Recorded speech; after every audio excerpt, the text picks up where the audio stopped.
Ele não caiu como um rei derrotado. Ele se deixou capturar, como um peão. Foi o movimento final de uma partida que durou um século. Porque a história de Albus Dumbledore não é sobre o maior bruxo que já viveu. É sobre um homem a quem foi dado o poder de um deus, mas que passou a vida inteira aterrorizado por ele. Esta é a anatomia de seu sacrifício, a prova de que, para derrotar as trevas no mundo, ele primeiro teve que esmagar a escuridão dentro de si mesmo. Tudo começa em Godric's Hollow. Albus Percival Wulfric Brian Dumbledore, o aluno mais brilhante da história de Hogwarts, um gênio destinado à grandeza. Mas o destino é cruel. A morte de sua mãe o força a voltar para casa, para cuidar de uma irmã quebrada por um ataque trouxa e de um irmão que o culpava por isso. Ele era um titã, acorrentado a uma tragédia familiar. E então, a escuridão chegou, na forma de outro órfão brilhante e abandonado. Gellert Grindelwald.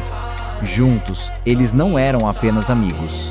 Eram uma explosão intelectual, uma tempestade de ambição. O plano era simples e terrível: encontrar as relíquias da morte e estabelecer uma nova ordem mundial bruxa, pelo bem maior. Albus, cego pelo brilhantismo e talvez pelo afeto, ignorou os sinais. Ele viu um parceiro, onde deveria ter visto um monstro.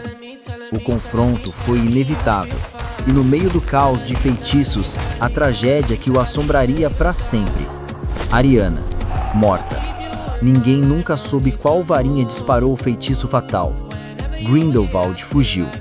E Albus Dumbledore aprendeu a sua primeira e mais terrível lição. Seu desejo por poder, sua arrogância, eram armas mortais. Ele se refugiou em Hogwarts, o único lugar onde se sentia seguro de si mesmo. Recusou o cargo de ministro da magia, não por humildade, mas por medo. O bicho-papão de Dumbledore não era um monstro, era um espelho. Ele sabia que com poder absoluto, ele se tornaria o tirano que um dia quase seguiu. A Sala do Poder era a única sala em que ele não podia entrar.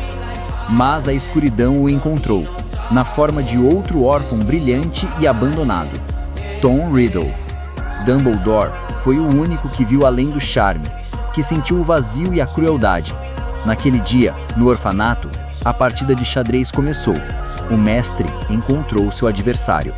Por anos, ele adiou o confronto. Adiou enfrentar o fantasma daquele verão, mas o mundo exigiu.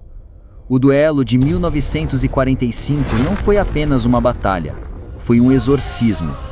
Ele derrotou o homem que amou e o monstro que ajudou a criar, tornando-se mestre da varinha das varinhas. Mas a vitória só reforçou sua crença. Aquele poder era uma maldição que ele agora teria que carregar. Quando Tom Riddle retornou como Lord Voldemort, Dumbledore não era mais apenas um professor. Ele se tornou um general. A Ordem da Fênix foi seu exército, mas ele era um general que movia suas peças com uma precisão fria e calculista. E então, a profecia. A arma que mudaria o jogo. Nenhum poderá viver enquanto o outro sobreviver. Naquele momento, a guerra deixou de ser sobre exércitos e passou a ser sobre uma única peça, um menino que ainda não havia nascido, Harry Potter. Dumbledore, o homem que temia o poder, agora tinha em mãos o poder de moldar um destino. A morte dos Potter foi uma perda estratégica, mas o plano principal continuava. Deixar Harry com os Dursley não foi um ato de bondade, foi um movimento de mestre. O sacrifício de Lilian criou uma proteção antiga, uma magia que Voldemort não poderia tocar. Dumbledore sacrificou a felicidade da infância de um menino para garantir que a arma suprema sobrevivesse, pelo bem maior. Os anos de Harry em Hogwarts não eram aulas, eram sessões de treinamento. Cada desafio, cada monstro, cada segredo revelado era uma lição calculada. Dumbledore deu a Harry ferramentas, não respostas. Ele estava forjando uma arma, mas ele também estava aprendendo a amar o menino que estava preparando para o abate. E esse era o seu erro fatal e sua maior força. Sua busca pelas Horcruxes se tornou uma corrida contra o tempo. e nela, ele cometeu o seu último ato de arrogância, o Anel, a Pedra da Ressurreição. Por um momento, o velho Albus, o jovem obcecado em rever sua irmã, venceu o diretor sábio. Ele colocou o anel, e a maldição selou seu destino. Ele não tinha mais anos, tinha meses. A partida de xadrez exigia seu movimento final. Se Voldemort não o matasse, a maldição o faria. Sua morte era inevitável. Então, ele transformaria isso numa arma. Ele orquestrou cada detalhe. Proteger a alma de Draco, solidificar a posição de Snape como o servo mais leal de Voldemort e garantir que o poder da varinha das varinhas não fosse passado, mas sim quebrado. A morte de Dumbledore não foi sua maior derrota. Foi sua obra-prima estratégica, o checkmate que levaria 1 ano para se completar. Herói? Vilão? Ou apenas um homem que viveu tempo demais, viu coisas demais e carregou um poder pesado demais?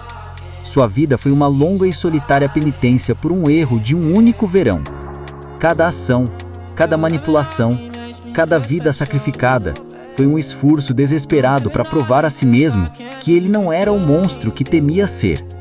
Ele acorrentou sua própria escuridão para poder combater a dos outros. A questão final, então, não é se Dumbledore era bom, mas se os fins justificam os meios. Você confiaria em um homem que sacrificaria um rei para salvar o tabuleiro inteiro? Mas para que o sacrifício do grande mestre funcionasse, ele precisava de uma peça disposta a viver na escuridão. Uma peça movida não por estratégia, mas por um amor tão obsessivo que o transformou no espião perfeito e no guardião do segredo mais importante da guerra: o príncipe que nunca quis ser rei.